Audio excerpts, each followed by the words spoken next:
আর madam, সত্যি বলতে marketing আমার রক্তে মিশে আছে। আমার বাবা বলতেন, রাশেদ, তুই একদিন মার্কেটিং এর দুনিয়া কাঁপিয়ে দিবি। তাই আমি আপনার মতো একজন কিংবদন্তি অধীনে কাজ করার সুযোগ পেলে মানে মানে আমি আমার সেরাটা দিয়ে কোম্পানিকে এমন এক উচ্চতায় নিয়ে যাব যা। Stop, just stop.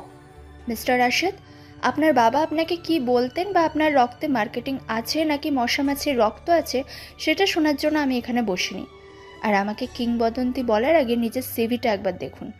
আপনার মার্কেটিং এক্সপেরিয়েন্স বলতে পারার ক্রিকেট টুর্নামেন্টের জন্য চাঁদা তোলা আর ভার্সিটির ফেস্টের জন্য স্পন্সর জোগাড় করা। Am I right?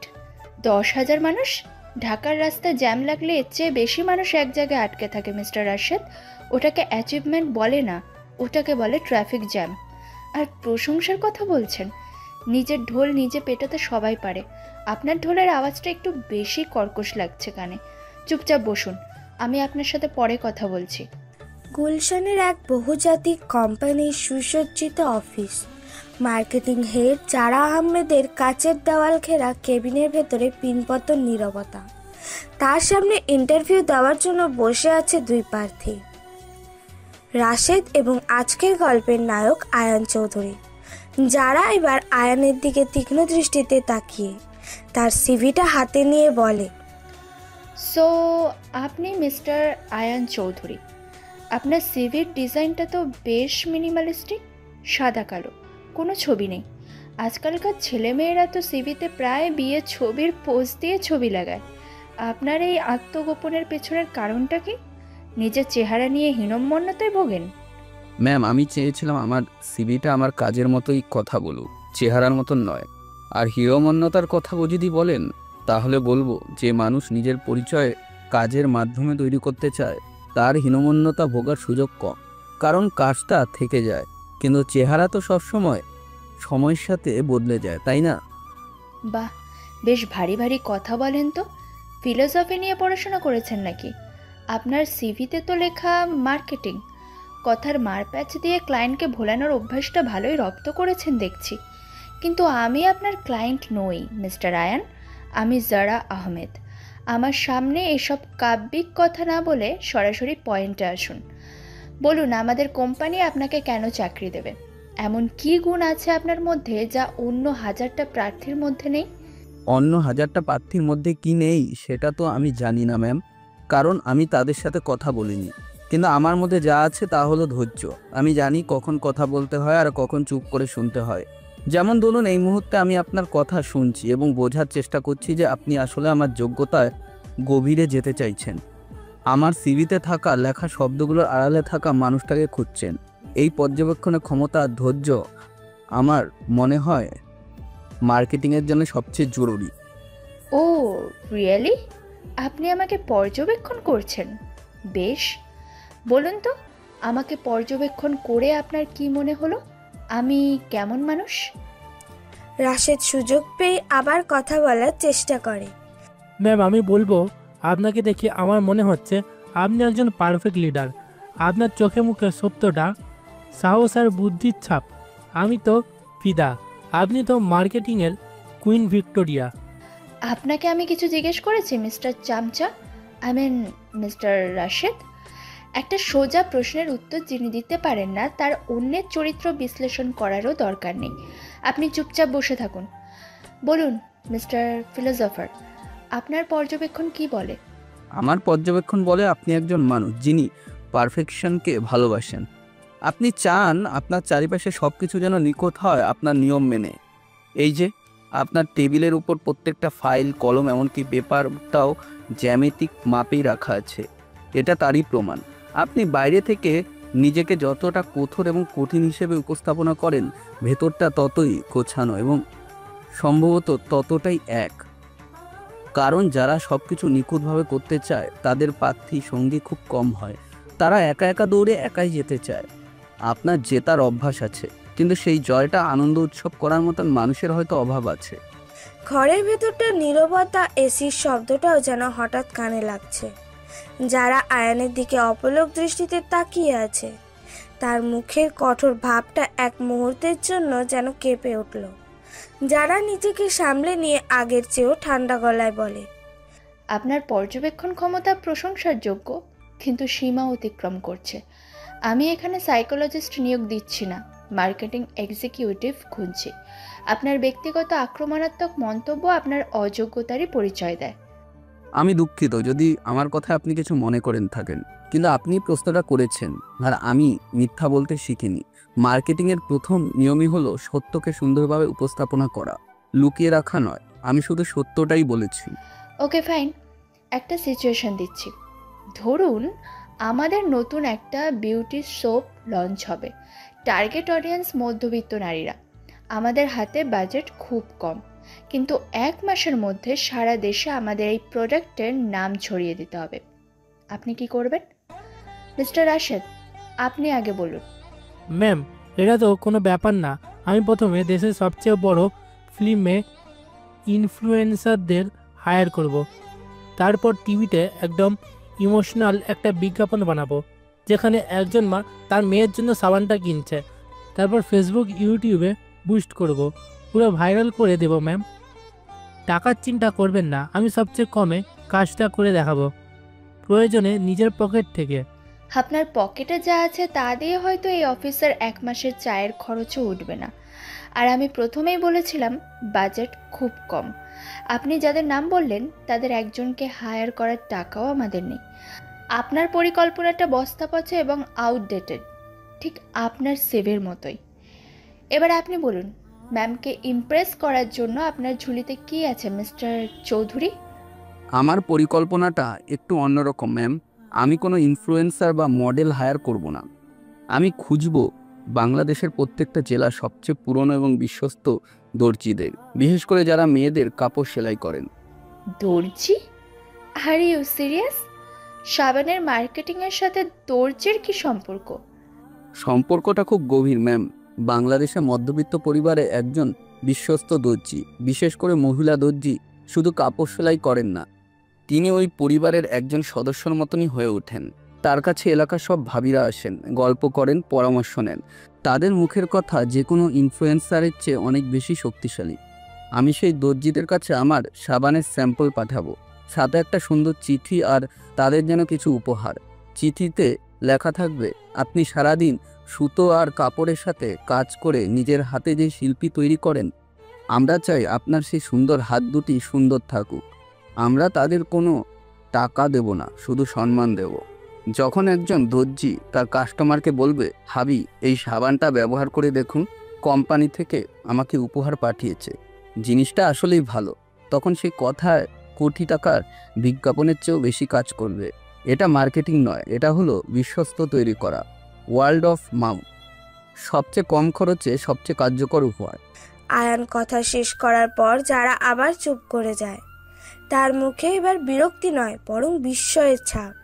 সে আয়ানের ফাইলের দিকে তাকায়, তারপর আবার আয়ানের মুখের দিকে।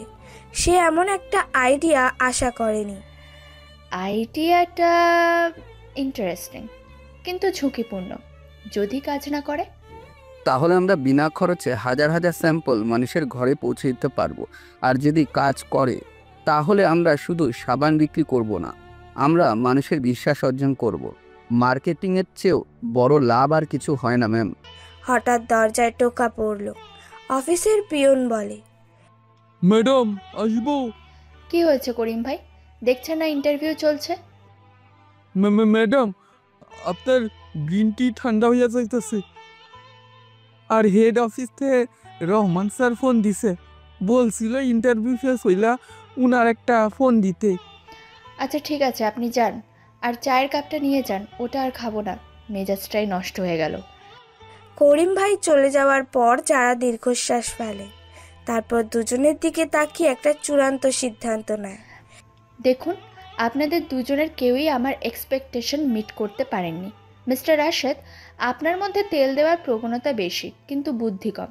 আর মিস্টার চৌধুরী, আপনার বুদ্ধি হয়তো বেশি, কিন্তু আপনি ওভার কনফিডেন্ট এবং আপনার মুখটাও একটু বেশি চলে। দুজনেই আমার টিমের জন্য বিপজ্জনক। রাশেদ ও আয়ান চুপচাপ শুনছে। কিন্তু এই মুহূর্তে আমার টিমে লোক দরকার, তাই আমি একটা সুযোগ দিচ্ছি। আপনাদের দুজনকেই আমি 1 মাসের জন্য প্রবেশনারি পিরিয়ডে রাখছি। এই 1 মাস আপনারা দুজন একে অপরের প্রতিদ্বন্দ্বী। 1 মাস পর যার পারফরমেন্স আমার কাছে সেরা মনে হবে শুধু সেই এই চাকরিটা পাবে, আর অন্যজনকে আমি নিজের হাতে অফিস থেকে বের করে দেব। So welcome to the game gentleman. আশা করি আপনারা আমাকে হতাশ করবেন না। আপনারা এখন আসতে পারেন, আপনাদের জয়নিং লেটার মেলে চলে যাবে। আয়ান এবং রাশেদ উঠে দাঁড়ায়। থ্যাংক ইউ ম্যাম, আমি আমার সেরাটা দেওয়ার চেষ্টা করি। ধন্যবাদ ম্যাডাম, অনেক অনেক ধন্যবাদ। আপনি দেখবেন আমি জিতব। ইউ মে লিভ নাও। আয়ান ও রাশেদ ঘর থেকে বেরিয়ে যায়। যারা চেয়ারে হেলান দিয়ে চোখ বন্ধ করে, সে অজান্তেই ঠোঁটের কোণে হালকা হাসির রেখা ফুটিয়ে তোলে, যা মুহূর্তে আবার মিলিয়ে যায়। সে আয়ানের বলা কথাগুলো ভাবছিল। আপনার জেতার অভ্যাস আছে, কিন্তু সেই জয়টা উদযাপন করার মতন মানুষের হয়তো অভাব আছে। কথাটা তাকে কেন যেন অদ্ভুতভাবে নাড়া দিয়ে গেছে। সে আয়ানের সিভিটা আবার হাতে তুলে নেয়। আয়ান আর রাশেদ বাইরে এসে করিডোর দিয়ে হাঁটছে। দেখলেন ভাই, মহিলা কি জিনিস, কি ভাব দেখায়। আর আপনিও ভাই, এত আইডিয়া আপনার মাথায় আসে কই থেকে? দর্জি, সিরিয়াসলি আমার তো আইডিয়াটা শুনে হাসি পাচ্ছে। হাসির শব্দগুলো তো মাঝে মাঝে ইতিহাস তৈরি করে। রাশেদ ভাই চলুন, খেলা যখন শুরু হয়েছে তখন তো খেলতেই হবে, তাই না? আয়ানের এই শান্ত এবং রহস্যময় হাসি রাশেদের বিরক্তিকে আরও বাড়িয়ে দেয়। সে বুঝতে পারে তার প্রতিদ্বন্দ্বী মোটেও সহজ নয়। এখান থেকেই শুরু হয় তাদের 1 মাসের লড়াই, যার আড়ালে লুকিয়ে আছে আরও বড় কোনো পরিকল্পনা। দর্শক, আপনারা শুধু আমার সাথেই থাকুন। এই গল্পটা একটু ভিন্ন হতে চলেছে। গল্পের শেষের দিকে এমন কিছু টুইস্ট আছে যেগুলো আপনাদের মন ছুঁয়ে যাবে। তার জন্য আপনাদের কি করতে হবে জানেন তো? ভিডিওটিতে লাইক করে চ্যানেলটি সাবস্ক্রাইব করে দিন। পরের দিন সকাল 10টায় আয়ান আর রাশেদ অফিসে এসেছে। রাশেদ ফিসফিস করে, আয়ানের ডেস্কের দিকে ঝুঁকে বলে। ভাই শুনছেন আয়ন ভাই? আয়ান কম্পিউটারের স্ক্রিন থেকে চোখ না সরিয়ে টাইপ করতে করতে বলে। বলেন রাশেদ ভাই, কিছু বলবেন? আরে ভাই, কাজ তো পরে করা যাবে, আগে বলেন জানটা বাঁচানোর উপায় কি? কাল রাতে তো আমার ঘুম হয়নি। স্বপ্নে দেখেছি যারা ম্যাডাম আমার দিকে লেজার লাইটের মতো চোখ করে তাকিয়ে আছে আর বলছে ইউ আর ফায়ার। আমি ঘুমের মধ্যেই সরি ম্যাম বলে চিৎকার করে উঠি। আমার আম্মা তো ভয় পেয়ে ভাবছে আমার ওপর জিনের আসার হয়েছে। আচর বেশি ভয়ঙ্কর মনে হচ্ছে আমার কাছে। চিন্তা করবেন না, 1 মাস তো আছে, কিছু একটা হয়ে যাবে। মার্কেটিং এজেন্সির সুবিশাল ফ্লোরে পাশাপাশি 2টি ডেস্কে বসে আছে আয়ান ও রাশেদ। তাদের প্রথম কর্মদিবস। চারদিকে ব্যস্ততার ছাপ থাকলেও তাদের দুজনের মাথার উপর যেন অদৃশ্য এক তলোয়ার ঝুলছে। কি হবে ভাই? কিছুই হবে না। এই দর্জির আইডিয়াটা দিয়ে আপনি তো ম্যাডামের চোখে হিরো হয়ে গেছেন, আর আমি হয়ে গেছি ভিলেন। এখন তো আমাকে দেখলেই ম্যাডাম এমনভাবে তাকায় যেন আমি কোম্পানির প্রিন্টার থেকে কাগজ চুরি করে এসেছি। আজ সকালে একবার ওয়াশরুমে দেখা হয়েছিল, আমি সালাম দিলাম, আসসালামু আলাইকুম ম্যাডাম। উনি আমার দিকে এমনভাবে তাকালেন যেন আমি ওনার কাছে চাঁদা চাইতে এসেছি। সালামের উত্তরটাও দিল না। উনি হয়তো ব্যস্ত ছিলেন, আর আমার আইডিয়াটা এখনো পাস হয়নি। আইডিয়াটা দেওয়া সহজ রাশেদ ভাই, ওটাকে বাস্তবে রূপ দেওয়া কঠিন। দেখা যাক কি হয়। ঠিক তখনই পাশ দিয়ে একজন সিনিয়র সহকর্মী হেঁটে আসছিল। তিনি তাদের ডেস্কে এসে থামেন। কি খবর নতুন পাখিরা? খাঁচায় প্রথম দিন কেমন লাগছে? ভালো ভাই, আসসালামু আলাইকুম। আমি রাশেদ, আর এ হলো আয়ান। ওয়ালাইকুম আসসালাম, আমি কামাল, এই টিমের সিনিয়র গাধা, মানে সিনিয়র মার্কেটিং এক্সিকিউটিভ। তোমাদের দুজনের ইন্টারভিউয়ের কথা তো কাল থেকেই পুরো ফ্লোরে হট টপিক হয়ে আছে। একজন নাকি যারা আপাকে আইডিয়া দিয়ে ক্লিন বোল্ড করে দিয়েছো, আর আরেকজন নাকি তেল দিয়ে গিয়ে পিছলে পড়ে গেছো। ভাই আপনিও শুরু করলেন? আমি তো শুধু একটু সম্মান দেখিয়েছিলাম, উনি তো ওটাকে তেল মনে করবেন তা কি আমি জানতাম? আরে ভাই, যারা আপার সামনে সম্মান আর তেল দুটোই সাবধানে ব্যবহার করতে হয়। কখন কোনটা গ্যাস হয়ে ফেটে যাবে কেউ জানে না। তবে আয়ান ভাই, আপনার দর্জির আইডিয়াটা কিন্তু আমার বেশ পছন্দ হয়েছে, একেবারে আউট অফ দ্য বক্স।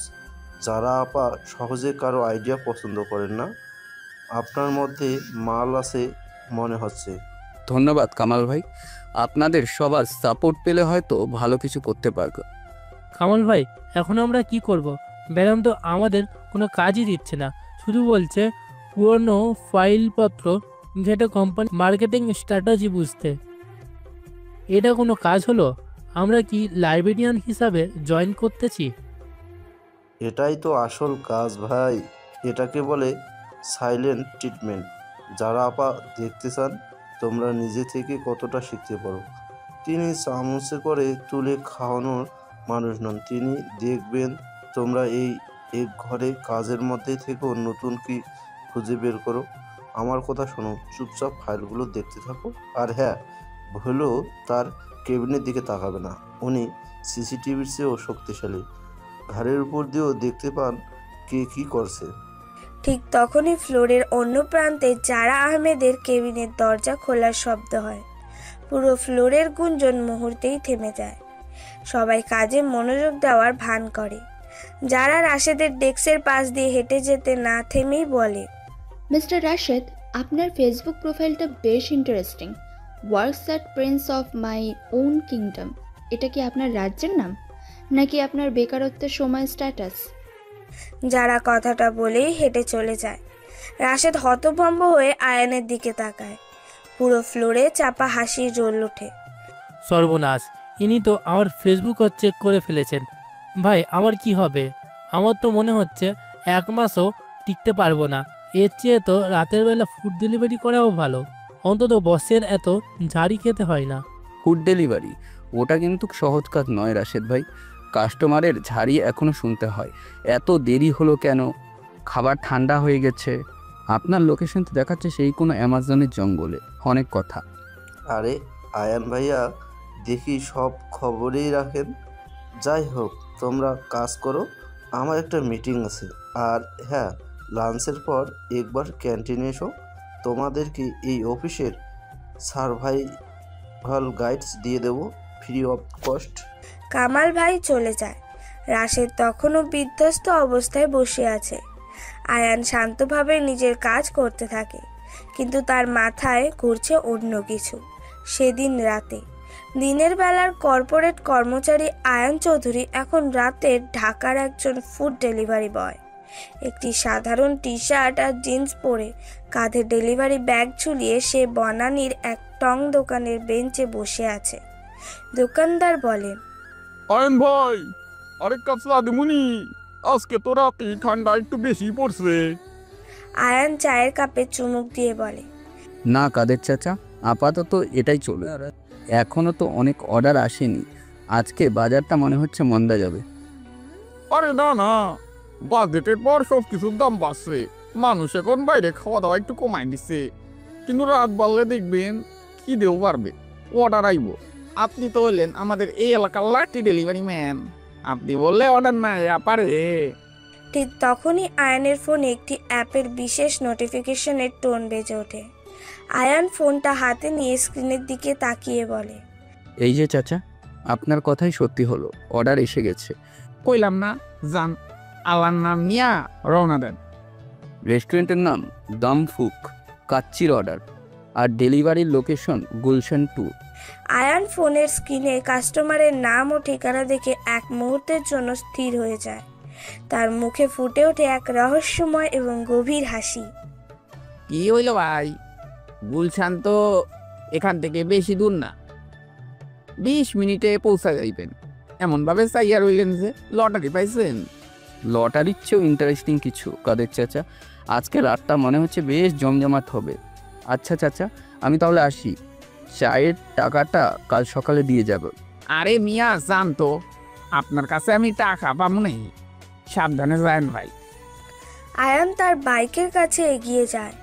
হেলমেটটা মাথায় পড়ার আগে সে আবার ফোনের স্ক্রিনের দিকে তাকায়। সেখানে জ্বলজ্বল করছে একটি নাম, জারা আহমেদ, এবং তার অ্যাপার্টমেন্টের ঠিকানা। শো মিস জারা আহমেদ, দিনের বেলায় আপনি আমার বস আর রাতের বেলায় আমি আপনার খিদামগার। দেখা যাক কোন খেলাটা বেশি জমে। The game is on. Gulshan 2-এর একটি অভিজাত অ্যাপার্টমেন্ট বিল্ডিংয়ের 15 তলার করিডোর। চারপাশ এতটাই নীরব যে নিজের হৃদস্পন্দও শোনা যায়। আয়ান ডেলিভারি ব্যাগটা কাঁধ থেকে নামিয়ে দরজায় কলিং বেল চাপ দেয়। কিছুক্ষণ কোনো সাড়া নেই। আয়ান আবার বেল চাপ দেয়। দ্বিতীয়বার চাপ দেওয়ার পর ভেতর থেকে যারা বেরিয়ে আসে। যারা দরজাটা সামান্য ফাঁক করে। ভেতর থেকে ক্লান্ত এবং রুক্ষ গলায় বলে। আয়ানের মাথায় হেলমেট, মুখে মাস্ক পরা অবস্থায় কণ্ঠস্বর কিছুটা বদলে নিয়ে বলে, ম্যাম, আপনার ফুড দম ফুক থেকে। ও হ্যাঁ, ভুলে গিয়েছিলাম। এত দেরি হলো কেন? অর্ডার করেছি প্রায় 1 ঘন্টা আগে। আপনারা কি হেঁটে হেঁটে ডেলিভারি করেন নাকি? আপনাদের অ্যাপে তো দেখাচ্ছিল 20 মিনিটে পৌঁছাবেন। ম্যাম, আমি খুবই দুঃখিত। বনানীতে আজকে কী যে জ্যাম ছিল, একটা বাস নষ্ট হয়ে পুরো রাস্তা বন্ধ করে রেখেছিল। তার উপর আপনার এই অ্যাপার্টমেন্টের সিকিউরিটি ভেতরে ঢুকতেই তো 10 মিনিট লাগিয়ে দিল। হাজারটা প্রশ্ন করে, কোথা থেকে আসছেন, কার ফ্ল্যাটে যাবেন, অর্ডার কনফার্মেশন দেখান। যেন আমি খাবার ডেলিভারি দিতে আসিনি, সোনাদানা চুরি করতে এসেছি। আয়ানের কথায় জয়রা বিরক্তি কিছুটা কমে আসে, কারণ সে জানে এই অ্যাপার্টমেন্টের সিকিউরিটি সিস্টেম আসলেই খুব বাড়াবাড়ি রকমের করা। That's true. এখানকার সিকিউরিটি একটু বেশি বাড়াবাড়ি করে। আচ্ছা ঠিক আছে, দিন, খাবারটা দিন। আর বিল কত হয়েছে? আয়ান ব্যাগ থেকে কাচ্চির প্যাকেটটা বের করে যারার দিকে বাড়িয়ে দিয়ে বলে, বিল অনলাইনে পেড করা আছে ম্যাম, আপনার কিছু দিতে হবে না। যারা খাবারের প্যাকেটটা নিতে গিয়ে হাত বাড়াতে আয়ানের চোখের দিকে তার দৃষ্টি আটকে যায়। হেলমেটের কালো কাচ আর মাস্কের আড়াল থেকেও আয়ানের চোখ দুটো যেন জলজল করছে। পরিচিত, গম্ভীর আর শান্ত সেই চোখ। 1 মিনিট দাঁড়ান, আপনাকে না আমার খুব চেনা চেনা লাগছে। আপনার চোখ দুটো, আমি কি আপনাকে আগে কোথাও দেখেছি? না ম্যাম, কোথায় দেখবেন? আমি তো এই লাইনে নতুন, সারাদিন রাস্তায় রাস্তায় ঘুরি।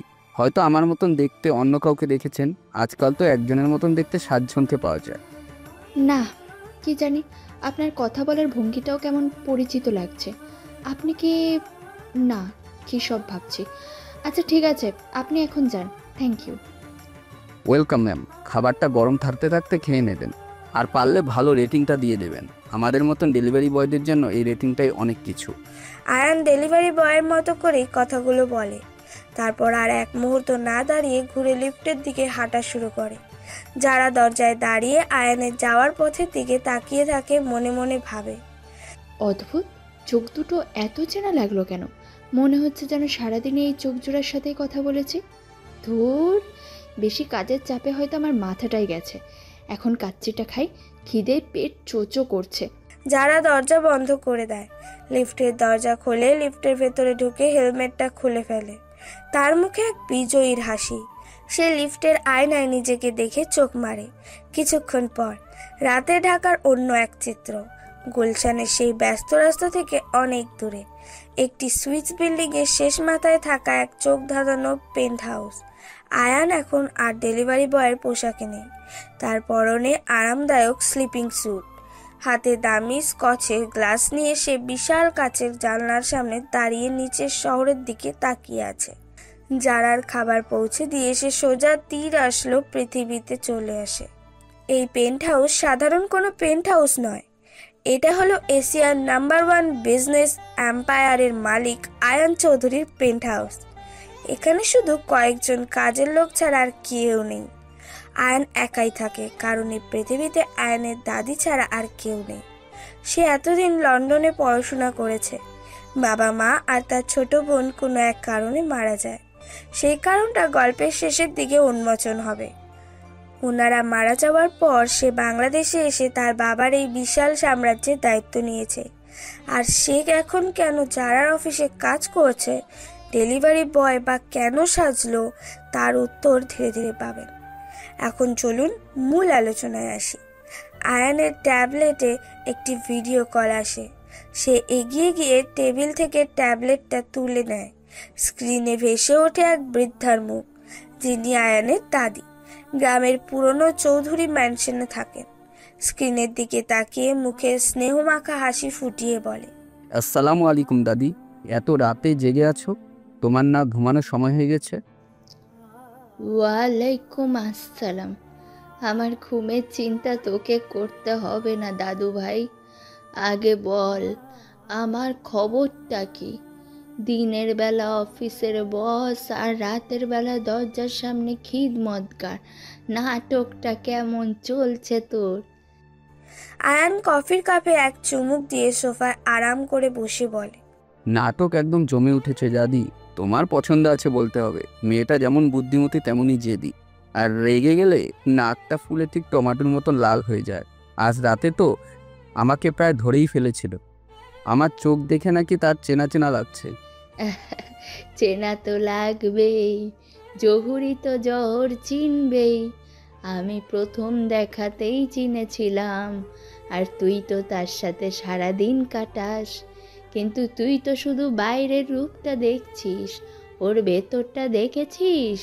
ওই কঠিন খোলসের আড়ালে যে নরম মনটা আছে, সেটার খোঁজ পেয়েছিস? এখনো পুরোপুরি পাইনি দাদি, তবে আজ রাতে অফিসের বাইরে প্রথমবার তাকে দেখলাম। খুব ক্লান্ত দেখাচ্ছিল। আমার মনে হয় ওই কঠিন মুখোশটা পরে থাকতে থাকতে মেয়েটা নিজেও ক্লান্ত। কিন্তু আমি ঠিকই ওর মনের ভেতর পর্যন্ত পৌঁছাবো, তুমি চিন্তা করো না। আমি জানি তুই পারবি, কারণ তুই আমার নাতি। চৌধুরী গ্রুপের একমাত্র উত্তরাধিকারী তুই। সামান্য একটা মেয়ের মন জয় করতে পারবি না তা কি হয়? কিন্তু একটা কথা মনে রাখিস আয়ান, মন জয় করবি ভালোবাসা দিয়ে, ক্ষমতা দিয়ে নয়।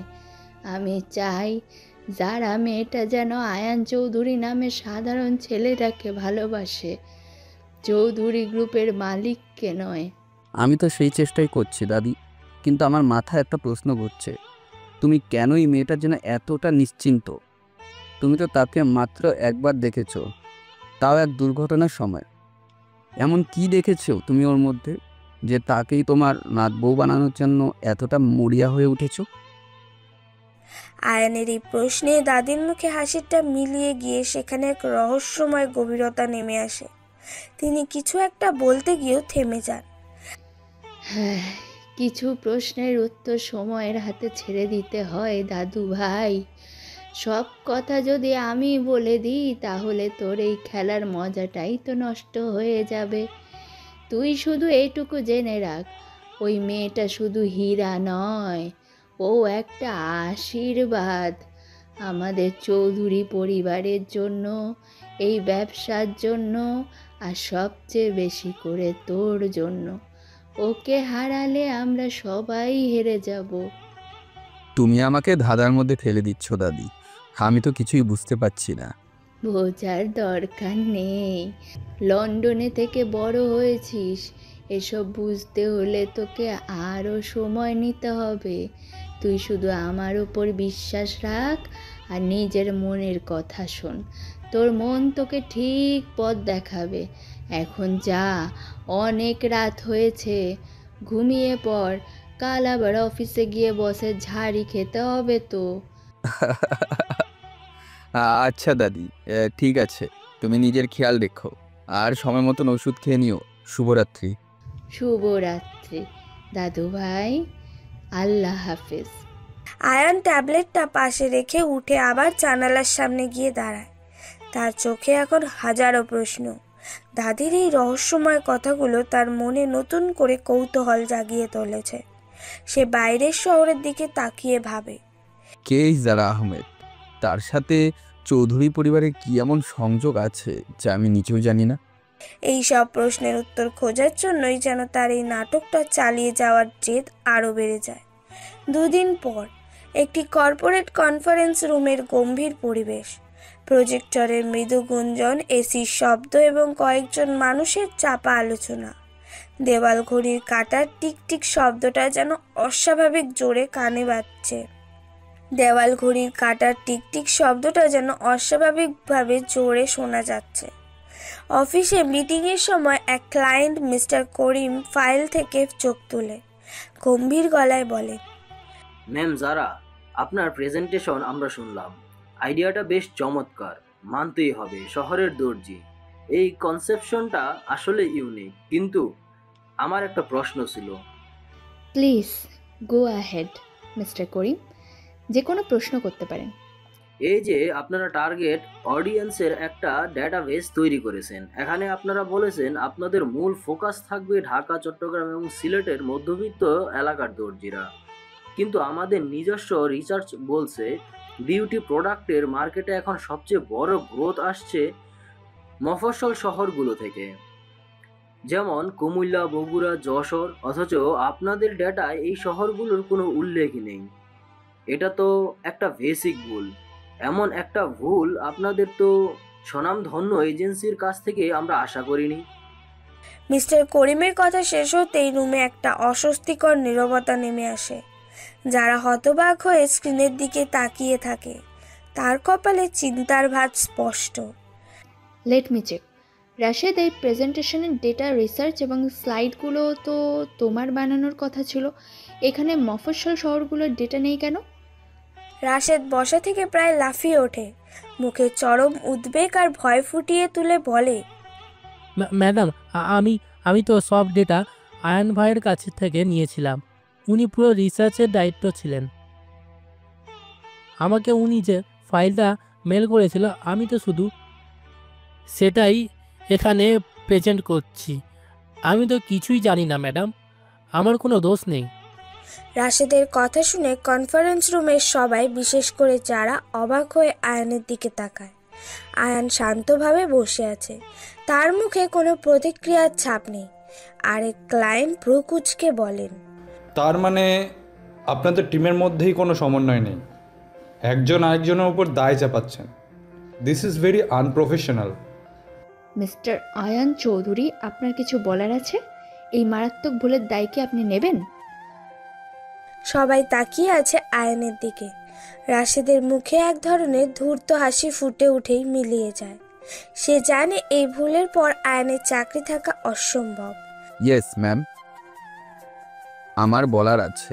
মিস্টার করিম এবং মিস্টার রহমান, আপনাদের পর্যবেক্ষণের জন্য অসংখ্য ধন্যবাদ, এবং এই ভুলের জন্য আমি আমাদের কোম্পানির পক্ষ থেকে আন্তরিকভাবে দুঃখিত। দেখছেন, নিজেই স্বীকার করছে। এবার তো গেল চাকরিটা। ভুলটা আসলে আমাদের, তবে এটা রিসার্চের ভুল নয়, এটা কমিউনিকেশনের ভুল। আসলে আমাদের হাতে দুটো প্ল্যান ছিল। প্ল্যান এতে আমরা বড় শহরগুলোকে টার্গেট করেছিলাম, আর প্ল্যান বিতে ছিল মফস্বল শহরগুলো। দুটো প্ল্যানের জন্য আলাদা বাজেট এবং স্ট্র্যাটেজি তৈরি করা হয়েছিল। সময়ের অভাবে আমরা দুটো প্ল্যান একসাথে প্রেজেন্ট করতে পারিনি। রাশেদ ভাই হয়তো ভুল করে শুধুমাত্র প্ল্যান এর অ্যাসাইনগুলোতেই প্রজেক্ট করে ফেলেছেন। যারা আশ্চর্য হয়ে আয়নের দিকে তাকিয়ে মনে মনে ভাবে, দুটো প্ল্যান? এ কথা তো আমি জানি না। দুটো প্ল্যান? তাহলে আপনাদের প্ল্যান বিটা কি, সেটা আমরা দেখতে পারি? অবশ্যই স্যার। অ্যাকচুয়ালি আমাদের বস মিস জারা আহমেদ সব সময় একটা ব্যাকআপ প্ল্যান নিয়ে চলে। উনি জানতেন যে আপনারা মফস্বল শহরের গুরুত্বটা তুলে ধরবেন, তাই উনি আমাকে আগে থেকেই প্ল্যান বি তৈরি করে রাখতে বলেছিলেন। সে নিজের পকেট থেকে একটা পেন ড্রাইভ বের করে বলে, এই পেন ড্রাইভে আমাদের প্ল্যান বি বিস্তারিতভাবে দেওয়া আছে। আপনারা যদি 10 মিনিট সময় দেন, আমি এখনই সেটা প্রেজেন্ট করতে পারি। কনফারেন্স রুমে আবার পিলপতন নীরবতা। যারা হতবাক হয়ে আয়নের দিকে তাকিয়ে আছে। সে কিছুতেই বুঝতে পারছে না আয়ান কখন এই প্ল্যান তৈরি করলো, আর সে কিভাবে জানলো যে যারা সবসময় ব্যাকআপ প্ল্যান রাখে। রাশেদও অবাক হয়ে গেছে। তার পরিকল্পনা এভাবে বুমেরাং হয়ে যাবে সে ভাবতেও পারেনি। যারা নিজেকে সামলে নিয়ে আয়নের দিকে তাকিয়ে এক ধরনের মিশ্র দৃষ্টিতে বলে। এরপর আয়ান তার কাল্পনিক প্ল্যান বি উপস্থাপন করে এমনভাবে যেন সেটা আগে থেকেই তৈরি করা ছিল। সে তার পর্যবেক্ষণ ক্ষমতা এবং বুদ্ধি দিয়ে ক্লায়েন্টদের সমস্ত প্রশ্নের উত্তর দেয় এবং তাদের মুগ্ধ করে ফেলে। মিটিং শেষে ক্লায়েন্টরা খুশি হয়ে চুক্তিটা ফাইনাল করে। যারা আমাদের কেবিনের ভেতরে শান্ত পরিবেশ, বাইরে অফিসের কর্মীদের হালকা কাজের শব্দ। মিটিং শেষ হওয়ার প্রায় 1 ঘন্টা পর আয়ান এখন জারা আহমেদের কেবিনে, তার সামনে মাথা নিচু করে দাঁড়িয়ে আছে। যারা তার চেয়ারে বসে চুপচাপ ফাইল দেখছে, কিন্তু তার মনোযোগ ফাইলে নয়। যারা ফাইল থেকে চোখ না তুলেই বরফ শীত কণ্ঠে বলে, দরজাটা বন্ধ করে দিন মিস্টার চৌধুরী। আয়ান নিঃশব্দে দরজাটা বন্ধ করে এসে আবার আগের জায়গায় দাঁড়ায়। যারা এবার ফাইলটা বন্ধ করে আয়নের দিকে সরাসরি বলে, কি চলছিল আপনার মাথায়? মিটিংয়ে অমন একটা মিথ্যে কথা বলার সাহস আপনি কোথায় পেলেন? Plan B? মিস যারা সবসময় ব্যাকআপ প্ল্যান রাখেন, আমি আপনাকে এমন কোনো নির্দেশনা দিয়েছিলাম? না ম্যাম, আপনি দেননি। তাহলে আপনি পুরো কোম্পানির সম্মান নিয়ে জুয়া খেলেছেন। যদি আপনার এই বানানো গল্প ক্লায়েন্টরা ধরে ফেলতো, যদি তারা আরও বিস্তারিত তথ্য চাইতো যা আপনার কাছে ছিল না, কি হতো তখন?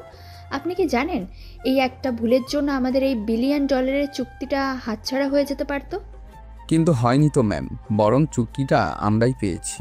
আর আমি কোনো জুয়া খেলিনি, আমি শুধু পরিস্থিতি সামাল দিয়েছি। রাশেদ ভাই যখন আমার উপর দোষটা চাপিয়ে দিল, তখন যদি আমি সত্যিটা বলতাম তাহলে ক্লায়েন্টদের সামনে আমাদের কোম্পানির অভ্যন্তরীণ কাণ্ডাল প্রকাশ পেত। তাতে কোম্পানির সম্মান আরও বেশি ক্ষুণ্ণ হতো। তাই আমি মিথ্যা বলিনি, আমি শুধু একটা নতুন সত্যি তৈরি করেছি। নতুন সত্যি? ওয়াও, আপনি তো কথার জাদুকর মিস্টার চৌধুরী। আপনি কি জানেন আপনার এই নতুন সত্যির কারণে রাশেদ বেঁচে গেল? সে যে কত বড় একটা ষড়যন্ত্র করেছিল সেটা আপনি প্রমাণ করতে পারতেন, কিন্তু আপনি তা না করে উল্টো তাকে বাঁচিয়ে দিলেন। কেন? আপনি কি সাধু সাজতে এসেছেন এখানে? আমি সাধু নই, শয়তানও নই ম্যাম, আমি শুধু একজন টিম প্লেয়ার। একটা টিমে জয়টাই আসল কথা, কে গোল দিল সেটা বড় না। রাশেদ ভাইও তো ভুল করেছে, কিন্তু তিনি আমাদের টিমেরই অংশ। তাকে সবার সামনে ছোট করে আমি নিজে বড় হতে চাইনি। আয়নের উত্তরগুলো যারার ভেতরের বিশ্বাসের দেওয়ালে ধাক্কা দিচ্ছিল। সে তার কেরিয়ারে এমন নিঃস্বার্থ এবং বুদ্ধিদীপ্ত মানুষ খুব কমই দেখেছে। তার রাগটা ধীরে ধীরে কমে আসছিল, কিন্তু তার অহংকারী মন সেটা প্রকাশ করতে দিচ্ছিল না। যারা চেয়ারে হেলান দিয়ে গভীর দৃষ্টিতে আয়নকে পর্যবেক্ষণ করতে করতে বলে, আপনার কথাগুলো শুনতে খুব ভালো লাগছে মিস্টার চৌধুরী। বইয়ের পাতার মতো সুন্দর সুন্দর কথা, কিন্তু কর্পোরেট দুনিয়া বইয়ের পাতায় চলে না। এখানে সবাই নিজের কথাই ভাবে। আপনি যে এতটা পরোপকারী সেজে আছেন, এর পেছনের উদ্দেশ্যটা কি? আমার আস্থা অর্জন করতে চান, নাকি হিরো সেজে 1 মাসের এই প্রতিযোগিতাটা জিততে চান? উদ্দেশ্য তো একটা আছেই ম্যাম, তবে সেটা প্রতিযোগিতা জেতা বা আপনার অবস্থা অর্জন করার চেয়েও অনেক বড়। সেটা আপনি সময় হলে জানতে পারবেন। আয়নের এই রহস্যময় কথা যারাকে আরও বেশি কৌতূহলী করে তোলে। এই ছেলেটা আসলে কি? সে কি সত্যি এতটা সৎ, নাকি এর আড়ালেও আরও গভীর কোনো রহস্য আছে? হ্যাঁ, ঠিক আছে, আজকের মতো আমি আপনাকে কিছু বলছি না, কারণ আপনি কোম্পানির সম্মান বাঁচিয়েছেন। কিন্তু মনে রাখবেন, এটা আপনার প্রথম এবং শেষ ওয়ার্নিং। এরপর যদি আমার অনুমতি ছাড়া আমার নাম ব্যবহার করে কোনো নতুন সত্যি তৈরি করার চেষ্টা করেন, তাহলে পরিণাম ভালো হবে না। আপনি এখন আসতে পারেন। ধন্যবাদ ম্যাম। আয়ান কেবিন থেকে বেরিয়ে যায়। যারা একা বসে থাকে, সে আয়ানে রেখে যাওয়া পেন ড্রাইভটার দিকে তাকায়। সে জানে এই পেন ড্রাইভটা খালি। আয়ান পুরো প্রেজেন্টেশনটা দিয়েছিল তার উপস্থিত বুদ্ধি দিয়ে। ছেলেটার সাহস আর বুদ্ধির প্রশংসা না করে সে পারে না। অজান্তেই তার ঠোঁটের কোণে এক চিলতে হাসির রেখা ফুটে ওঠে। এই প্রথমবার যারা আহমেদ মনে হলো তার টিমের একজন যোগ্য মানুষ এসেছে। এই অনুভূতিটা তার কাছে একদম নতুন। অফিস শেষে রাত তখন প্রায় 10টা ছুঁই ছুঁই। আকাশ যেন আজ অভিমানের সমস্ত ভার বর্ষণ করে দিচ্ছে ঢাকার বুকে। ঝড়ের তাণ্ডবে ল্যাম্পপোস্টের আলোগুলো নিভু নিভু। গাড়ির ওয়াইপার প্রাণপণ চেষ্টা করেও জানলার কাছ থেকে বৃষ্টির ধারা সরাতে পারছে না। ঠিক এমনই এক দুর্যোগপূর্ণ রাতে শহরের এক নির্জন ফ্লাইওভারের ওপর এসে থেমে গেল একটি সাদা সেডান গাড়ি। গাড়ির ভেতরে বসে আছেন যারা আহমেদ। এবং এই মুহূর্তে আবহাওয়া অফিস থেকে পাওয়া খবর অনুযায়ী রাজধানী ঢাকার উপর দিয়ে একটি আকস্মিক কালবৈশাখী ঝড় বয়ে যাচ্ছে। আগামী 1 থেকে 2 ঘন্টায় পরিস্থিতি বজায় থাকতে পারে। আমরা সকল শ্রোতাকে অনুরোধ করছি নিরাপদে আশ্রয় নেওয়ার জন্য। বিশেষ করে যারা রাস্তায় আছেন তারা গাড়ি চালানো থেকে বিরত থাকুন। যারা বিরক্তিতে রেডিও বন্ধ করে দিয়ে স্বগতোক্তি বলে, উফ, শাট আপ! নিরাপদে আশ্রয় নেবো মানে রাস্তার মাঝখানে গাড়ি থামিয়ে বসে থাকবো নাকি? আজকে এই মিটিংটা এত রাত পর্যন্ত টেনে নেওয়ার দরকার ছিল? সে গাড়ির স্পিড বাড়ানোর চেষ্টা করে। আর একটুখানি, বাসার কাছাকাছি প্রায় চলে এসেছি। যারার কথা শেষ হওয়ার আগেই গাড়িটা কয়েকবার ঝাঁকুনি দিয়ে আচমকা থেমে গেল। ইঞ্জিনের গোঙানি ছাপিয়ে নেমে এলো রাজ্যের নীরবতা। হেডলাইটগুলো নিভে গিয়ে চারপাশটা ডুবিয়ে দিল নিকষ কালো অন্ধকারে। No no no no, not now please. বারবার গাড়ির চাবি ঘুরিয়ে স্টার্ট দেওয়ার চেষ্টা করে, কিন্তু কোনো লাভ হয় না। Oh come on, what is wrong with you? আজকেই তোকে মরতে হলো। যারা সমস্ত চেষ্টা ব্যর্থ হলো। সে অসহায়ভাবে স্টিয়ারিংয়ের ওপর মাথা রাখে। এই মুহূর্তে তার নিজেকে পৃথিবীর সবচেয়ে একা মানুষ বলে মনে হচ্ছে। ভয়ে আতঙ্কে সে কাঁপা কাঁপা হাতে ফোনটা বের করলো। ফোনের স্ক্রিনে তাকিয়ে বলে, হোয়াট? No charge? মাত্র 2%? কিভাবে সম্ভব? আমি তো অফিস থেকে ফুল চার্জ দিয়ে বেরিয়েছিলাম। ও শিট, গাড়ির চার্জারেই তো লাগিয়ে রেখেছিলাম। গাড়ি বন্ধ, তাই চার্জারও বন্ধ। Perfect, just perfect. এর চেয়ে খারাপ আর কি হতে পারে? ঠিক তখনই আকাশের বুক চিরে নেমে এলো এক বজ্রপাত। বিদ্যুতের আলোয় চারপাশটা এক মুহূর্তের জন্য আলোকিত হয়ে উঠতেই চারার গলা দিয়ে বেরিয়ে এলো একটা চাপা আর্তনাদ। সে দ্রুত গাড়ির স্ট্যান্ডার লকটা ঠিক আছে কিনা দেখে নিল। সে নিজেকেই সাহস দেওয়ার জন্য বলে, ইটস ওকে যারা, it's okay. You are safe inside your car. কেউ তোকে কিছু করতে পারবে না। বৃষ্টিটা একটু কমলেই আমি গাড়ি থেকে নেমে সাহায্য খুঁজব। হ্যাঁ, এটাই ঠিক হবে। কিন্তু যারার এই আত্মবিশ্বাস বেশিক্ষণ টিকল না। সময় গড়িয়ে চলল, কিন্তু ঝড়ের তেজ কমার কোনো লক্ষণই নেই। ফ্লাইওভার দিয়ে দু একটি গাড়ি তীব্র গতিতে পাশ কাটিয়ে চলে যাচ্ছে, কিন্তু এই দুর্যোগে কেউ থামার ঝুঁকি নিচ্ছে না। যারার বুকটা ধড়ফড় করতে শুরু করে। অফিসের সেই আত্মবিশ্বাসী কঠোর জারা আহমেদের খোলসটা ধীরে ধীরে ভেঙে পড়ছে। তার জায়গায় বেরিয়ে আসছে এক অসহায় ভীত মেয়ে। হঠাৎ গাড়ির পেছনে আয়নায় একজোড়া হেডলাইটের আলো এসে পড়ল। একটা বাইক এগিয়ে আসছে। যারার হৃৎপিণ্ডটা ধক করে উঠল। এত রাতে এই নির্জন ফ্লাইওভারে বাইক! তার মাথায় একসাথে অনেকগুলো অশুভ চিন্তা খেলে গেল। কে? এত রাতে এই ফ্লাইওভারে বাইক নিয়ে কে আসছে? ছিনতাইকারী নয় তো? না না যারা, পজিটিভ থাক, হয়তো কোনো সাধারণ মানুষ। বাইকটা ধীরে ধীরে যারা গাড়ির পাশে এসে থামলো। লোকটার পরনে একটি ফুড ডেলিভারি কোম্পানির রেইনকোট, মাথায় হেলমেট। সে বাইক থেকে নেমে এগিয়ে এলো যারার জানলার দিকে। তারপর খুব আলতো করে টোকা দিল জানলার কাছে। যারা ভয়ে চোখ বন্ধ করে ফেলে। তার নিঃশ্বাস প্রায় বন্ধ হয়ে যাওয়ার উপক্রম। লোকটা হেলমেটের ভেতর থেকে বৃষ্টির শব্দের কারণে কিছুটা উঁচু গলায় বলে, ম্যাম, হ্যালো, ভেতরে কেউ আছেন? আপনার গাড়ি কি নষ্ট হয়ে গেছে? কণ্ঠটা খুব পরিচিত লাগলো যারার। সে আস্তে আস্তে চোখ মেলে তাকায়। ভয়ে ভয়ে জানলার কাজটা সামান্য নামাতেই বাইরের বৃষ্টির ছাট এসে তার মুখে লাগলো। কে কে কে কে আপনি? কি চান?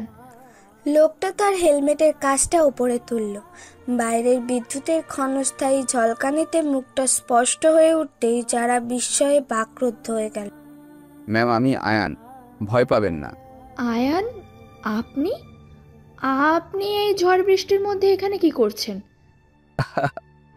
যা করেছি তা তো দেখতেই পাচ্ছেন ম্যাম। ডেলিভারি দিতে যাচ্ছিলাম, কিন্তু আপনার গাড়িটা এভাবে রাস্তার মাঝে দাঁড়িয়ে থাকতে দেখে আসলাম। সব কিছু ঠিক আছে তো? আপনি ঠিক আছেন? আয়ানকে এই অপ্রত্যাশিত মুহূর্তে ত্রাণকর্তার মতো আবির্ভূত হতে দেখে যারার ভেতরের সমস্ত ভয় আর আতঙ্ক যেন এক নিমিষে উধাও হয়ে গেল। তার শক্ত মনের বাঁধ ভেঙে চোখ দুটো ছলছল করে উঠল। আমি ঠিক আছি, কিন্তু আমার গাড়িটা হঠাৎ করে বন্ধ হয়ে গেল। স্টার্ট নিচ্ছে না, ফোনটাও বন্ধ। আমি বুঝতে পারছিলাম না কি করব। চিন্তা করবেন না, আমি দেখছি। আপনি গাড়ির বেলটা খুলতে পারেন। হ্যাঁ হ্যাঁ, দাঁড়ান। যারা গাড়ির বনেট খোলার সুইচটা চাপতে আয়ান এগিয়ে গেল সামনে। রেনকোটের হুডিটা মাথায় টেনে নিয়ে সে তার মোবাইলের ফ্ল্যাশ লাইট জ্বালিয়ে ঝুঁকে পড়ল ইঞ্জিনের ওপর। মুষলধারে বৃষ্টিতে তার শরীর ভিজে একাকার হয়ে যাচ্ছে। সারা গাড়ির ভেতর থেকে জানালা দিয়ে তাকিয়ে বলে, আরে আপনি তো ভিজে যাচ্ছেন, প্লিজ ভেতরে এসে বসুন। বৃষ্টিটা একটু কমলে তারপর দেখবেন। কোনো অসুবিধা নেই ম্যাম, রেইনকোট আছে, আর এই বৃষ্টি সহজে কমার নয়। তার চেয়ে বরং গাড়িটা ঠিক করা বেশি জরুরি। আপনি একা একা এখানে আটকে থাকবেন নিরাপদ নয়। ম্যাম, একবার স্টার্ট দেওয়ার চেষ্টা করুন তো। যারা চাবি ঘোরালো কিন্তু গাড়ি আগের মতোই নিষ্প্রাণ। বুঝেছি, ব্যাটারি কানেকশন লুজ হয়ে গেছে মনে হচ্ছে, অথবা পানি ঢুকেছে। দাঁড়ান, আমি দেখছি। আয়ান এক মনে কাজ করে চলেছে। গাড়ির ভেতরে থাকা যারা চুপচাপ তাকে দেখছে। অফিসে সে শান্ত বুদ্ধিদীপ্ত ছেলেটা যে এতটা দায়িত্বশীল আর যত্নবান হতে পারে তা সে কখনো ভাবেনি। একজন মানুষ তার জন্য এই ঝড় বৃষ্টির মধ্যেও নিঃস্বার্থভাবে ভিজে চলেছে। এই দৃশ্যটা যারার মনের কঠিন বরফটাকে ধীরে ধীরে গলাতে শুরু করলো। আয়ান প্রায় 10 মিনিট পর হাঁপাতে হাঁপাতে, ম্যাম, এবার শেষবারের মতন একবার চেষ্টা করুন তো, আশা করি এবার হয়ে যাবে। যারা বুক ভরা আশা নিয়ে আল্লাহর নাম স্মরণ করে আবার চাবি ঘোরালো। কয়েকবার ঘর ঘর শব্দ করে একটা বড় ঝাঁকুনির সাথে গাড়িটা অবশেষে স্টার্ট নিয়ে নিল। হেডলাইটগুলো জ্বলে ওঠে, সামনের অন্ধকার পথকে আলোকিত করে তুলল। ও মাই গড, ইটস ওয়ার্কিং। আয়ান, আপনি এটা কিভাবে করলেন? আয়ান ভিজে চুপচুপে অবস্থায় গাড়ির জানলার পাশে এসে দাঁড়ালো। তার চুল বেয়ে বৃষ্টির পানি গড়িয়ে পড়ছে, কিন্তু মুখে লেগে আছে এক চিরচেনা শান্ত হাসিটা। তেমন কিছু না ম্যাম, ব্যাটারির টার্মিনালসে কিছু পরিষ্কার করে আবার লাগিয়ে দিলাম। বৃষ্টির পানি ঢুকে হয়তো শর্ট সার্কিট হয়েছে। আপনি এখন সাবধানে বাসায় চলে যেতে পারবেন। Thank you so much Ayaan. আমি জানি না আজ আপনি না থাকলে আমার কি হতো। আমি আপনার এই উপকার কোনোদিন ভুলব না। প্লিজ আপনি একটু গাড়িতে উঠুন, আমি আপনাকে আপনার গন্তব্যে নামিয়ে দিচ্ছি। এই ঝড় বৃষ্টির মধ্যে বাইক চালানো ঠিক হবে না। এর কোনো দরকার নেই ম্যাম, আমার ডেলিভারিটা এখনও বাকি, কাস্টমার অপেক্ষা করছে, আর আমার এসবের অভ্যাস আছে। আপনি বরং দেরি না করে বাসায় চলে যান, সাবধানে ড্রাইভ করবেন, কেমন? কিন্তু আপনি এভাবে ভিজে। আমি ঠিক আছি ম্যাম, আপনি নিজের খেয়াল রাখুন। আর হ্যাঁ, এরপর থেকে বাসা থেকে বের হওয়ার আগে ফোনের চার্জ আর গাড়ির কন্ডিশন একবার চেক করে নেবেন। সবসময় কিন্তু আমাকে আশেপাশে পাবেন না। ভাগ্য ভালো, আজ আমি এদিক দিয়ে আসছিলাম তাই আমাকে পেয়ে গেলেন, তাই আমি আপনার গাড়িটা দেখে দিতে পারলাম, না হলে তো সমস্যাই হতো। যাই হোক। আয়ানের শেষ কথাটায় একটা আবছা অধিকারের সুর ছিল, যা যারার বুকে অন্যরকম এক অনুভূতির জন্ম দিল। সে কিছু বলার আগেই আয়ান তার বাইকের দিকে এগিয়ে গেল। যারা গাড়ির জানালা দিয়ে মুখ বের করে কিছুটা উঁচু গলায় বলে, আয়ান 1 মিনিট দাঁড়ান। আয়ান বাইকে স্টার্ট দিতে গিয়েও থেমে গেল। সে ঘুরে যারার দিকে তাকালো। আমার একটা প্রশ্ন ছিল, আপনি ফুড ডেলিভারির কাজ কেন করেন? মানে অফিসে তো আপনি একজন মার্কেটিং এক্সিকিউটিভ, তারপর আবার। প্রশ্নটা শুনে আয়নের মুখে সেই পরিচিত রহস্যময় হাসিটা খেলে গেল। সে জানতো এই প্রশ্নটা আজ হোক বা কাল আসবেই। কারণটা খুব সাধারণ ম্যাম, আমাদের মতো মধ্যবিত্ত পরিবারের ছেলেদের জন্য ঢাকা শহরে টিকে থাকাটা সহজ নয়। বাবা মা গ্রামে থাকেন, তাদের জন্য কিছু পাঠাতে হয়। অফিসের মাইনে দিয়ে বাসা ভাড়া, খাওয়া দাওয়া আর নিজের খরচ চালিয়ে মাস শেষে হাতে কিছুই থাকে না। তাই রাতের বেলায় বাড়িতে কিছু আয়ের জন্য এই কাজটা করি। এতে লজ্জার তো কিছুই নেই, তাই না? আয়ানের সরল এবং সৎ উত্তরটা যারার মনে আরো গভীরভাবে গিয়ে আঘাত করলো। সে ছেলেটার আত্মসম্মান বোধ দেখে মুগ্ধ হলো। তার নিজের বিলাসবহুল জীবনের কথা ভেবে এক মুহূর্তের জন্য লজ্জা লাগলো। না, লজ্জার কেন হবে? আমি দুঃখিত যদি আমার প্রশ্নে আপনি কিছু মনে করে থাকেন। আমি আসলে, আচ্ছা, গত পরশু রাতে আমার বাসায় যে খাবার ডেলিভারি দিতে এসেছিল, সেও কি আপনি ছিলেন? আপনার বাসায় গত পরশু? ও হ্যাঁ, গুলশান 2-এ সেই অ্যাপার্টমেন্ট, তাই না, যেখানে সিকিউরিটি গার্ড ঢুকতে দেয় না? আরে ওটা তো আমিই ছিলাম। তখন তো মাথায় হেলমেট ছিল, মুখে মাস্ক ছিল। মুখে মাস্ক কেন লাগিয়েছিলেন?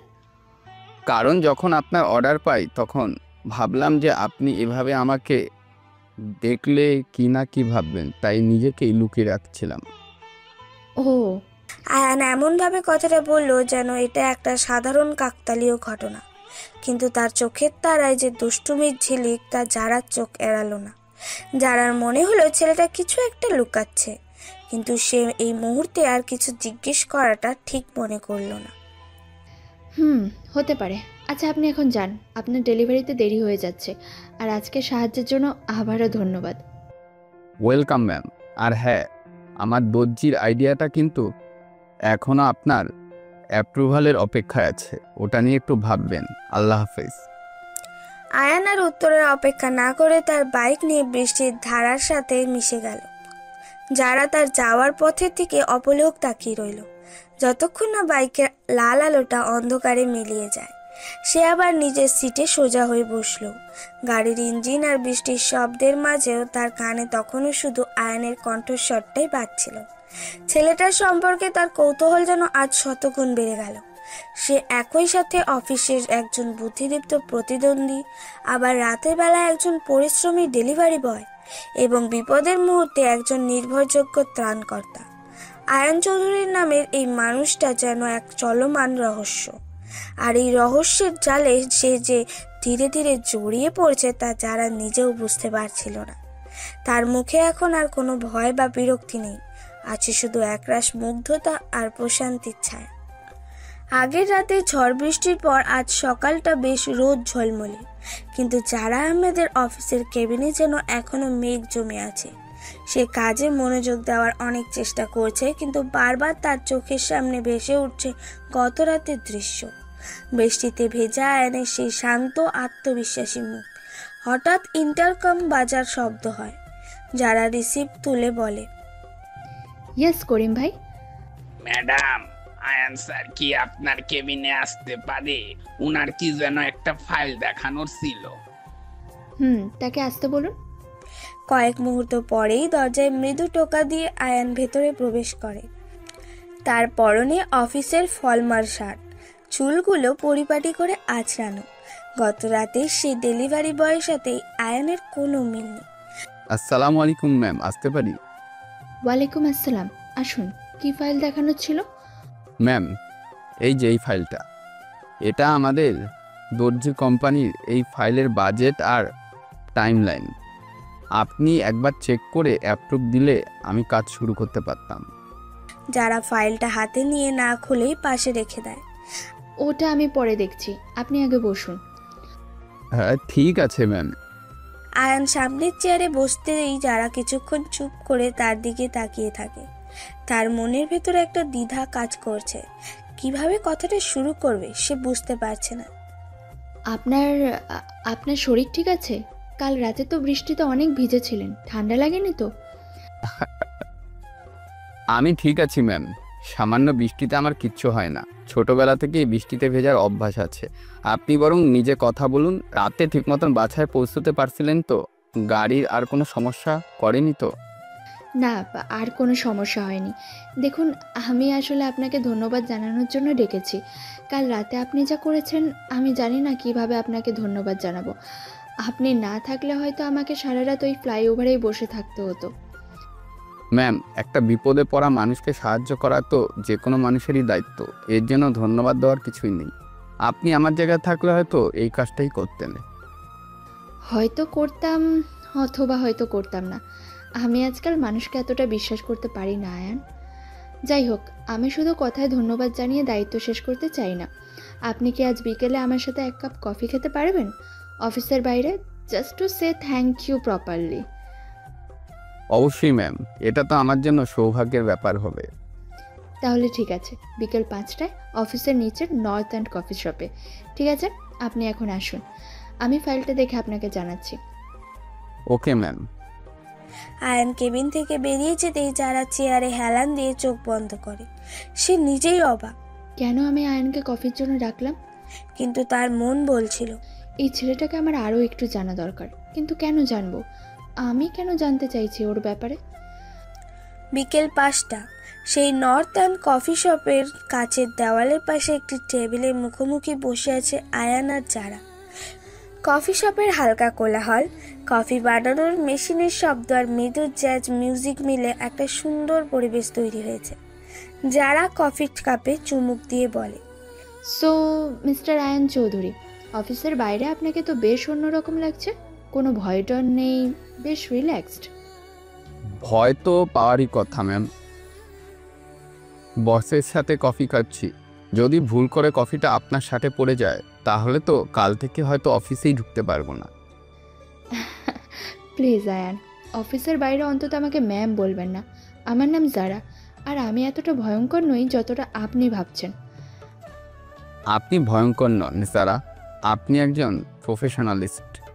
আর প্রফেশনালিস্টদের সবাই একটু ভয়ই পায়, কারণ তাদের মাপকাঠিতে নিজেকে মাপাটা খুব কঠিন।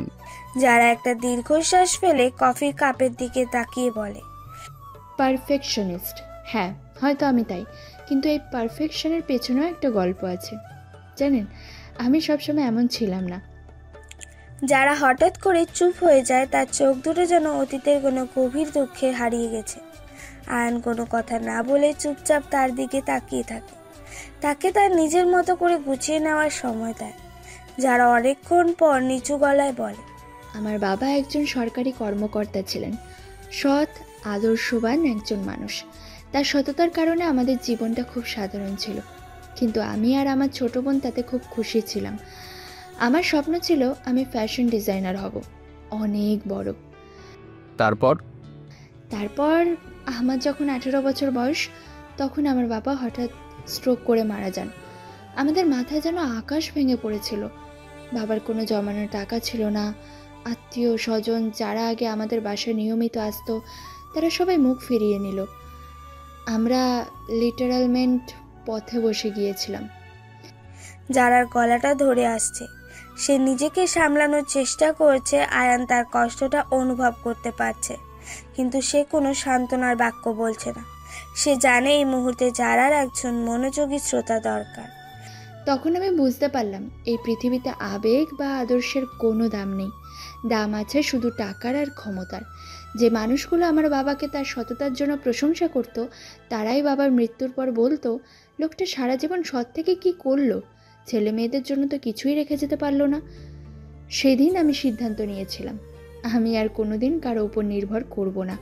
আমি এত টাকা কামাবো, এত ক্ষমতা অর্জন করব, যেন কেউ আমাকে বা আমার পরিবারকে অবহেলা না করতে পারে।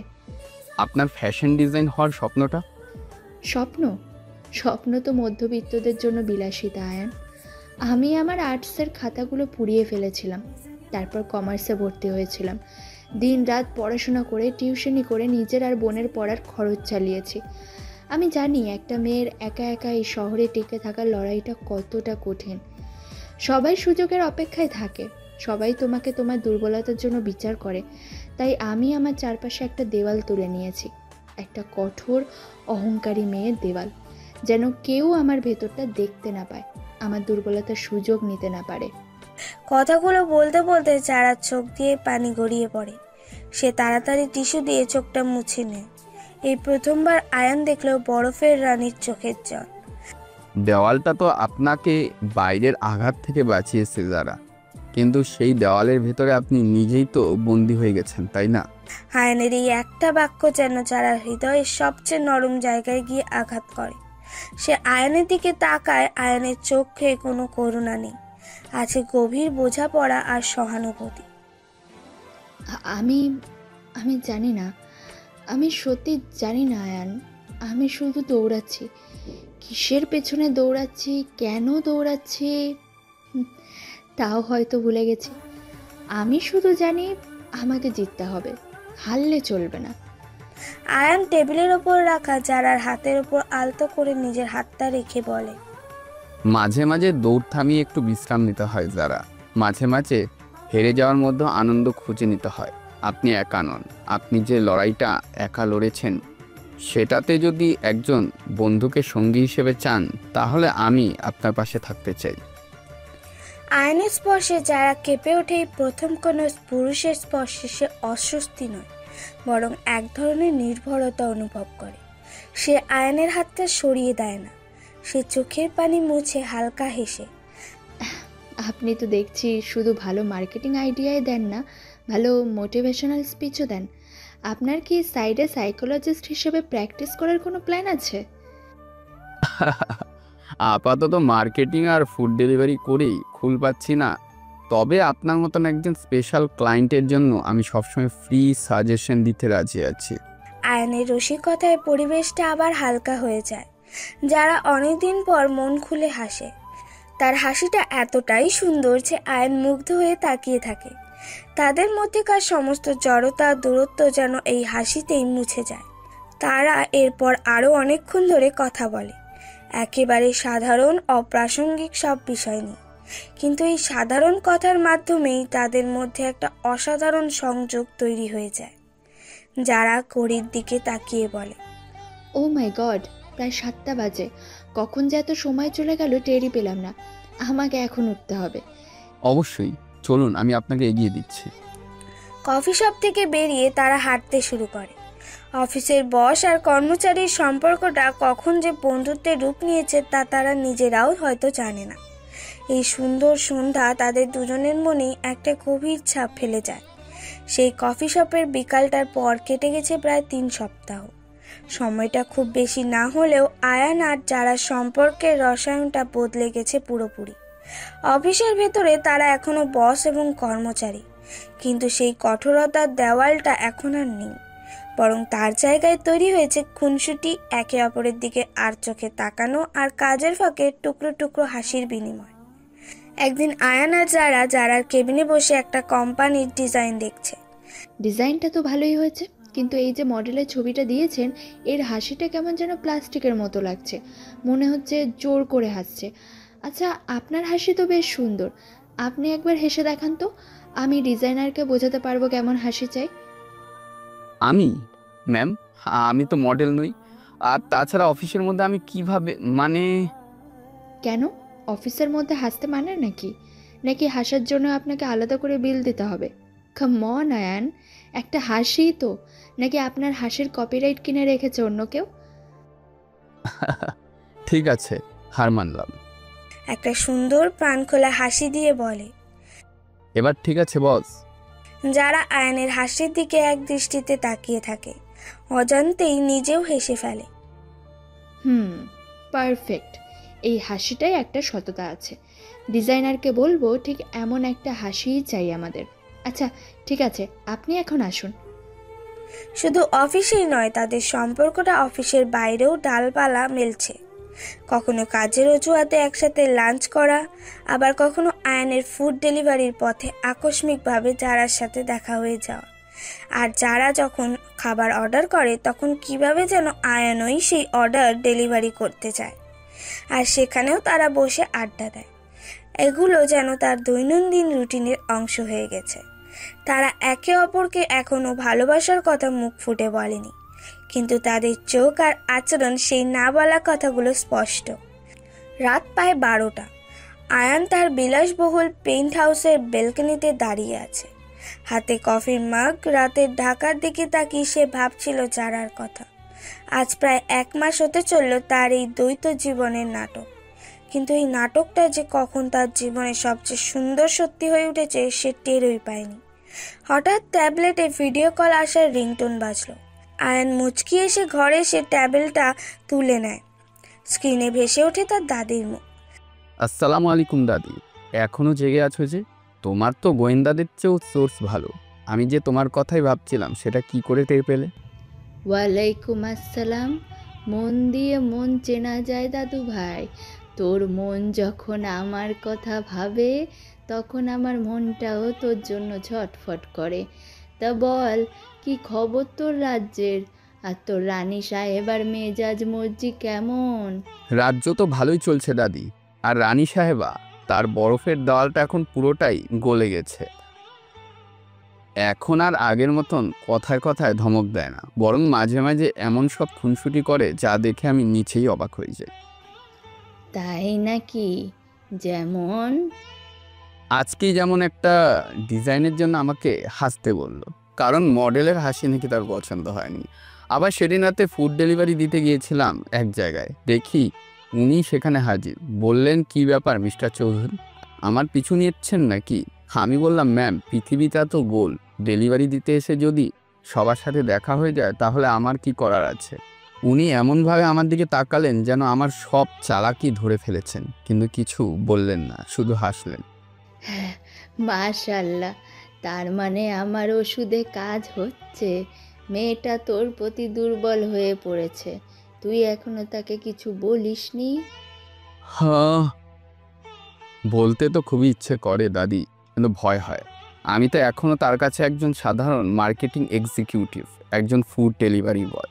এই আয়ানকে সে যতটুকু চিনেছে, যতটুকু পছন্দ করতে শুরু করেছে, আমার আসল পরিচয়টা জানার পর এই পছন্দটা যদি ঘৃণায় বদলে যায়, যদি সে ভাবে আমি তার সাথে অভিনয় করছি, তাকে ধোঁকা দিয়েছি, তাহলে আমি কি করব দাদি? আমি ওকে হারাতে পারবো না। আয়নের কণ্ঠস্বরে প্রথমবারের মতো ভয় আর অসহায়তার ছাপ ফুটে ওঠে। চৌধুরী গ্রুপের ভবিষ্যৎ কর্ণধার আজ ভালোবাসার কাছে অসহায়। যে ভালোবাসা সত্যির আঘাতে ভেঙে যায় সেটা ভালোবাসা নয়, সেটা কাচের ঘর। আর আমি আমার নাতির জন্য কাচের ঘর তৈরি করিনি। আমি নিশ্চিত যারা তোকে ভুল বুঝবে না, কারণ সে শুধু তোর অভিনয়টা দেখেনি, সে তোর ভেতরের আসল মানুষটাকেও দেখেছে। যে মানুষটা তার জন্য ঝড় বৃষ্টিতে ভেজে, যে তার কষ্টের কথাগুলো মন দিয়ে শোনে, যে তাকে হাসানোর জন্য বোকা বোকা জোকস বলে, সেই মানুষটাকেই ভালোবেসেছে। কিন্তু আর কোনো কিন্তু নয়, অনেক লুকোচুরি খেলা হয়েছে, এবার সত্যিটা সামনে আনার সময় হয়েছে আয়ান। যে সম্পর্কটা মিথ্যার ওপর দাঁড়িয়ে মজবুত হয়েছে, সেটাকে সত্যির ভিত্তি দেওয়ার এটাই সেরা সময়। তুমি কি বলতে চাইছো দাদি? আমি এখন তাকে সব বলে দেব? না, তুই কিছু বলবি না, যা বলার আমি বলবো।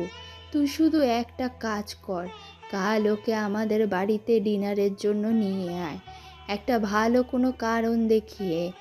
বলবি তোর এক দুঃসম্পর্কের দাদি এসেছেন, তিনি ওর সাথে দেখা করতে যান, বা অন্য কিছু, যা তোর বুদ্ধি বলে মনে হয়। ওকে আমাদের বাড়িতে আনবো, কিন্তু দাদি ও যদি রাজি না হয়, আর যদি আসেও, তারপর সব কিছু জানার পর ওর প্রতিক্রিয়া কি হবে আমার ভাবতেই ভয় করছে। যদি ও রেগে গিয়ে এখান থেকে চলে যায়? সে আসবে, আমার মন বলছে সে আসবে। আর প্রতিক্রিয়ার কথা ভাবিস না, আমি তোকে কথা দিচ্ছি, ও যখন সত্যিটা জানবে তখন রাগ করবে না, হয়তো একটু অবাক হবে, একটু অভিমান করবে, কিন্তু শেষ পর্যন্ত তোরই থাকবে। তুই শুধু ওকে আমার সামনে নিয়ে আয়, বাকিটা সামলানোর দায়িত্বটা আমার। দাদির কথায় আয়ন ভরসা খুঁজে পায়। তার মনের ভয়টা ধীরে ধীরে উত্তেজনায় রূপ নিতে শুরু করে। হ্যাঁ, এটাই হয়তো ঠিক সময়। এই নাটকের শেষ দৃশ্যটা এবার মঞ্চস্থ হওয়ার দরকার। ঠিক আছে দাদি, তুমি যখন এত করে বলছো তখন আমি তাই করব। কাল আমি জারাকে আমাদের বাড়িতে নিয়ে আসবো যে কোনো মূল্যে। আর প্রস্তুতি নিয়ে থাকো। আমার প্রস্তুতি তো সেদিনই নেওয়া হয়ে গেছে, যেদিন আমি ওকে প্রথম দেখেছিলাম। এখন শুধু অপেক্ষার অবসান হওয়ার পালা। আল্লাহ তোর মঙ্গল করুক দাদু ভাই। আমিন। তুমি নিজের খেয়াল রেখো দাদি। আল্লাহ হাফেজ। ভিডিও কলটা কেটে যাওয়ার পর আয়ন অনেকক্ষণ ধরে ব্যালকনিতে দাঁড়িয়ে থাকে। তার বুকের ভেতর একই সাথে ঝড় বইছে, ভয়, উত্তেজনা, আশা আর ভালোবাসার ঝড়। কালকের দিনটা তার জীবনের সবচেয়ে গুরুত্বপূর্ণ দিন হতে চলেছে। এই দিনের শেষটা হয়তো তার জীবনের সবচেয়ে বড় জয় এনে দেবে, অথবা সবচেয়ে বড় পরাজয়। ফলাফল যাই হোক, সে এর মুখোমুখি হতে প্রস্তুত। পরের দিন ঢাকার কোলাহল থেকে অনেক দূরে মেঘনা নদীর তীরে ছবির মতো সুন্দর একটা গ্রাম। সেই গ্রামের ঠিক মাঝখানে মাথা উঁচু করে দাঁড়িয়ে আছে পুরনো দিনের স্থাপত্যের এক বিশাল জমিদার বাড়ি, চৌধুরী ম্যানশন। পরন্ত বিকেলে সূর্যের সোনালি আলোয় বাড়িটার সৌন্দর্য যেন আরো বেড়ে গেছে। ঠিক সেই মুহূর্তে বাড়ির সামনে এসে থামলো একটি কালো রঙের বিলাসবহুল গাড়ি। হ্যাঁ, তারা দুজন এসেছে। তাদের বন্ধুত্বটা এতটাই গড়িয়ে চলে গেছে যে যারা এক কথায় রাজি হয়েছে এখানে আসতে। গ্রামীণ পরিবেশের মৃদু কোলাহল, পাখির ডাক, দূর থেকে ভেসে আসা আজানের সুর। যারা গাড়ি থেকে নেমে চোখ বড় বড় করে বলে, আয়ান, এটা এটা কোথায় নিয়ে এলেন আমাকে? আপনি না বলেছিলেন আপনার অসুস্থ দাদিকে দেখতে যাবেন, আর আমাকে সাথে আসতে হবে, কারণ রাস্তায় আপনার একা একা ড্রাইভ করতে বোরিং লাগে। কিন্তু এটা তো কোনো সাধারণ গ্রাম বা সাধারণ বাড়ি বলে মনে হচ্ছে না। আয়ান গাড়ি থেকে নেমে জারার পাশে এসে দাঁড়িয়ে মুখে সেই রহস্যময় হাসি দিয়ে বলল, বলেছিলাম তো আপনাদের জন্য একটা সারপ্রাইজ আছে। আর আমার দাদি তো এখানেই থাকেন, চলুন ভেতরে চলুন, উনি আমাদের জন্য অপেক্ষা করছেন।